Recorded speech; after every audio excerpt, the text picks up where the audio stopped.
오늘은 속죄와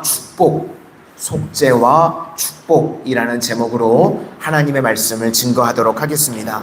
이제 7일 동안 제사장 위임식이 다 끝나고 8일째 될 때 제사장의 직무를 감당하는 내용이 오늘 본문에 나옵니다. 한마디로 이야기하면 예배라는 것입니다. 제사장이 두 가지를 하는데요. 속죄와 축복입니다. 예배를 통해서 백성들의 죄를 속죄하고 그리고 또 한 가지는 축복하는 내용이 나오고 있습니다. 베드로전서 2장 9절 말씀에 우리 모두를 왕같은 제사장이다라고 말씀하셨죠. 그래서 우리 믿음의 백성들이 할 일이 뭐냐면 속죄와 축복입니다.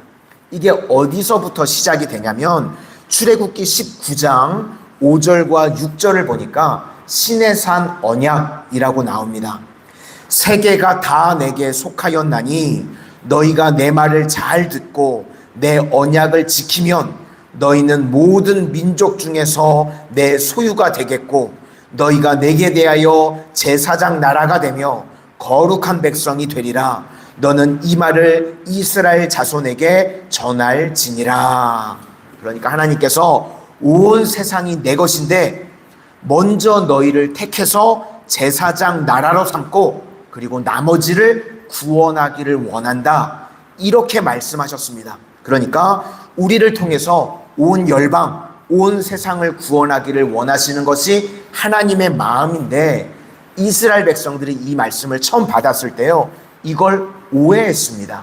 먼저 우리를 부르셔서 온 열방을 주님의 복음을 증거하기를 원하셨는데 이스라엘 백성들이 어떻게 오해했냐면 온 세상이 내 것이니까 너희는 내 소유다. 그러니까 다 하나님의 소유니까 세상이 다 내 거구나. 이렇게 오해했다는 겁니다. 이게 뭐냐면 선민사상입니다. 잘못된 사상이죠. 그러니까 우리는 제사장이고 제사장 나라입니다. 이걸 신약적인 개념으로 하면요, 증인이라는 것입니다. 그래서 내가 먼저 복을 받고 그리고 이제 다른 사람을 구원해서 죽게 돌아오게 만드는 것입니다. 그래서 교회에서요, 선순환이 이루어지려고 하면 내가 먼저 주님의 은혜, 복을 받고 그리고 이제 선교하고 전도해서 함께 예배드리는 것, 이런 모습이 교회 안에 계속해서 있어야 된다. 그 이야기를 하고 있습니다. 그래서 먼저 속죄부터 나오는데요. 특별히 제사장이 먼저 자기의 죄를 속해야 된다. 그 이후에 백성의 죄를 속하라고 이야기하고 있습니다. 먼저 제사장이 자기의 죄를 속하는 내용이 2절입니다. 우리 2절을 다 함께 보시도록 하겠습니다. 2절입니다. 시작. 아론에게 이르되 속죄제를 위하여 흠없는 송아지를 가져오고 번제를 위하여 흠없는 순양을 여호와 앞에 가져다 드리고. 모세도 완전하지 않았고요, 아론도 완전하지 않았습니다. 그런데 이 연약한 자를 부르셔서 하나님께서 제사장으로 삼으셨다는 것입니다. 우리도 마찬가지죠. 우리도 늘 연약하고 늘 부족합니다. 그래서 늘 우리가 먼저 해야 될 것이 무엇인가? 하나님, 내가 죄인입니다. 나는 부족합니다. 이것을 늘 깨닫고 주님 앞에 나아가는 모습이 중요하다는 것입니다. 그래서 성도의 진짜 힘은 어디서 나오는가? 성결에서 나오는 것입니다. 여호와께 성결. 우리가 늘 주님 앞에 깨끗하게 되면 그때 하나님의 능력이 우리를 통해서 나타나게 된다는 것입니다. 성결의 힘이라는 것은요, 나는 힘이 없다는 겁니다. 그렇죠? 나는 힘이 없고 내가 주님의 보혈로 깨끗해지면 나를 통해서 하나님의 능력이 흘러가게 된다는 것입니다. 이제 그리고 나서 백성들의 죄를 회개하는 장면이 나옵니다. 이 시대에요, 제일 문제가 되는 것이 뭐냐면 내로남불입니다. 그러니까 나는 무죄고 너는 유죄다. 이게 이 시대의 가장 큰 문제입니다. 그러니까 우리 믿음의 사람들이요, 기도함으로 이걸 다 끊어내야 된다는 겁니다. 내로남불, 다른 사람만 정죄하죠. 나는 상관없고 너희들만 잘못됐다. 이런 식으로 하는 거, 이거를 믿음의 사람들이 끊어내야 된다고 하는 것입니다. 우리가 할 일은요, 먼저 나부터입니다. 내가 하나님 죄인입니다. 내가 연약합니다. 나로부터 나아가는 것, 이게 중요하고요. 그리고 남의 죄는요, 침묵하면서 기도해 주는 모습, 대신 그 사람의 죄를 지어주는 모습이 반드시 필요하다는 것입니다. 하나님께서 왜 우리에게 엄청난 은혜와 축복을 허락하셨는가? 십자가를 지라는 것입니다. 그래서 역사적으로 계속해서 기독교가 했던 일이 무엇인가? 남의 죄를 짊어지는 역할을 하는 것입니다.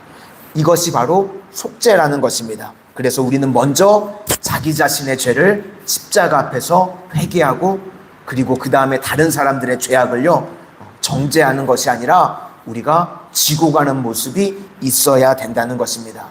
히브리서는요, 이 레위기를 모르면 이해할 수 없는 장면인데요, 이 히브리서 7장 27절 말씀에 이렇게 말씀합니다.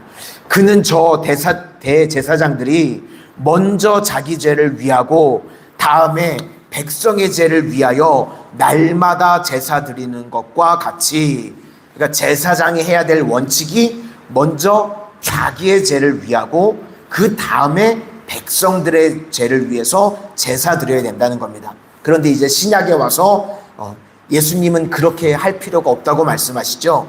이는 그가 단번에 자기를 드려 이루셨음이라. 그러니까 완성을 이루신 분이 예수님이시고, 우리는 이 순서가요, 이 원리를 놓치지 않는 게 중요하다는 것입니다. 그러니까 먼저는 자신의 죄를 회개하고, 그리고 백성들의 죄를 보면서 안타까운 모습으로 짊어지고 가는 모습이 있어야 된다는 것입니다. 이렇게 되면요, 어떤 공동체든지요 평안이 임합니다. 우리가 누구를 만날 때요 불편한 사람이 있죠. 왜 불편하죠?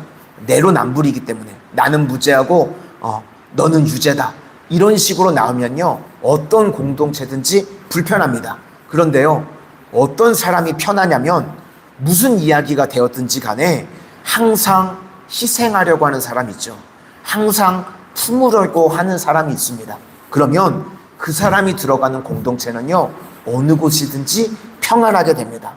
가정에서 보면요 주로 그 역할을 누가 하시냐면 어머니들이 하십니다.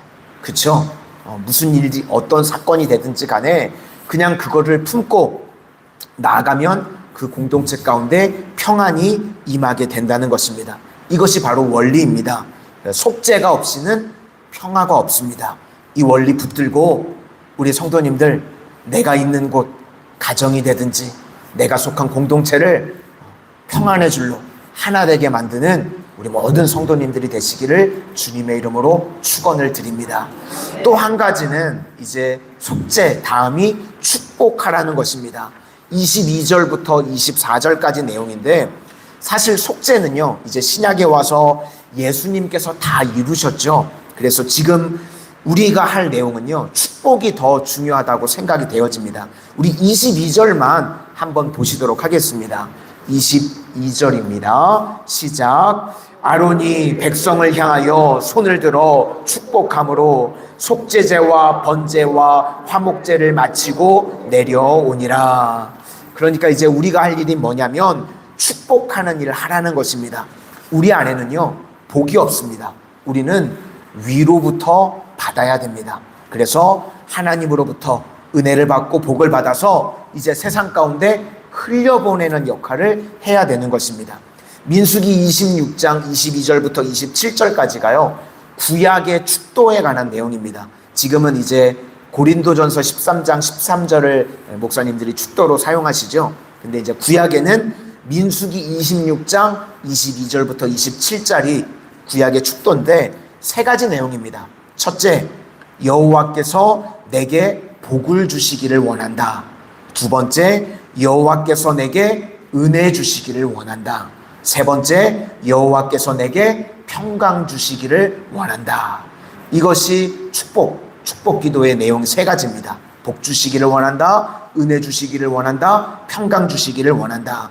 이것이 구약의 축복입니다. 그래서 우리는 속죄를 통해서요 먼저 하나님 앞에 우리의 죄를 다 속하고 비우죠. 그 다음에 하나님으로부터요 이걸 은혜를 다 누리는 겁니다. 하나님께서 복 주시고 은혜 주시고 평강 주시는 걸 우리가 다 체험을 받는 겁니다. 그럼 그 다음에 뭘 해야 되죠? 세상 가운데 흘려보내는 겁니다. 하나님 주신 복을, 하나님 주신 은혜를, 하나님 주신 평강을요, 세상 가운데 흘려보내는 역할을 해야 된다. 이것이 바로 제사장의 역할이라는 것입니다. 하나님께서 이 시대에 우리 마산 성은의 성도님들을 왕같은 제사장으로 세워주신 줄로 믿습니다. 그래서 우리가 해야 될 일은요, 먼저는 속죄, 날마다 십자가 보혈로 내 죄를 먼저 보는 겁니다. 다른 사람 내로남불로 정죄하는 것이 아니라 하나님, 내가 죄인입니다. 내가 연약합니다.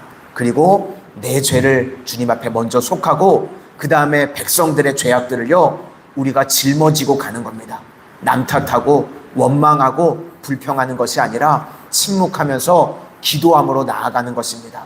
우리 가정을 위해서, 교회 공동체를 위해서, 나라와 민족을 위해서 그 죄악된 모습을 우리가 짊어지고 나아갈 수 있는, 기도함으로 나아갈 수 있는 믿음의 백성들이 되실 수 있기를 바라고, 그 다음에 우리 제사장들이 해야 될 역할은요, 이제 우리가 속죄됐으니까, 비워졌으니까요, 위로부터 복과 은혜와 평강을 다 받는 겁니다. 그 다음에 뭘 해야 되죠? 흘려보내는 겁니다. 세상 가운데 주님을 알지 못하는 사람들에게요, 이 은혜와 축복을 흘려보내는 하나님의 거룩한 백성들이 다 되시기를 주님의 이름으로 축원을 드립니다. 기도하겠습니다. 은혜의 주님, 저희들 한 사람 한 사람을 부르셔서 이 시대에 왕같은 제사장으로 세워주신 것 감사를 드립니다. 오늘 제사장이 해야 될 두 가지 역할을 말씀을 통해서 살폈습니다. 하나님, 먼저는 속죄제를 주님 앞에 드릴 때에 내 죄를 먼저 주님 앞에 아뢰고 나아가게 하여 주시옵소서. 내로남불, 내 죄는 보지 못하고 다른 사람들만, 또 다른 공동체만 바라보고 원망하고 불평하는 것이 아니라 내 죄를 주님 앞에 속하게 하시고 세상의 백성들의 죄를 침묵하며 기도하며 그 십자가를 지고 갈 수 있는 믿음의 백성들 다 되게 하여 주시옵소서. 그리고 이제 저희들 주님 주시는 복과 은혜와 평강을 가지고 세상 가운데 마음껏 흘려보낼 수 있는 축복의 통로로 사용되게 하여 주시옵소서. 저희들을 통하여서 온 세상 열방을 구원하시기를 원하시는 주님, 마음껏 주의 사명 감당할 수 있도록 오늘도 건강 허락하여 주시고 오늘도 가정에 평안함 더하여 주셔서 마음껏 주의 영광을 위해서 기도함으로 나아갈 수 있는 저희 모두가 되게 하여 주시옵소서. 이제 얼마 남지 않은 국내 선교 가운데 있습니다. 주님, 우리 교회 가운데 성령의 기름 부으심의 역사를 더하여 주셔서 선교의 지경 가운데 눈물을 흘리며 기도할 때에 30배, 60배, 100배로 열매 거두게 하여 주시옵소서. 예수님 이름으로 기도드립니다. 아멘.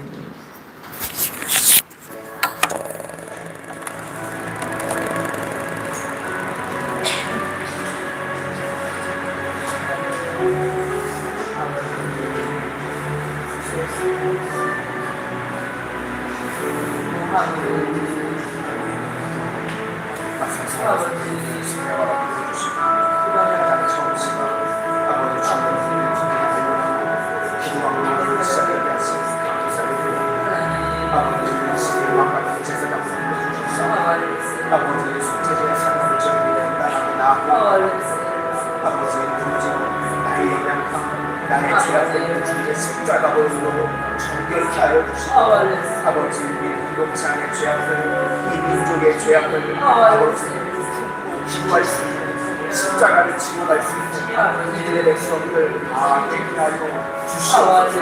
하나님, 오늘도 저희들 아버지 주님의 십자가 보혈로 정결케 주시고 아버지 비워진 십자가의 가운데 이제 주님의 은혜를 채워 주시기를 원합니다. 하나님의 이로부터 주님으로 주신 복이 임하게 하시고 은혜가 임하게 하시고 평강이 임하게 하여 주시옵소서. 아버지 세상 가운데 주님 주신 은혜와 아버지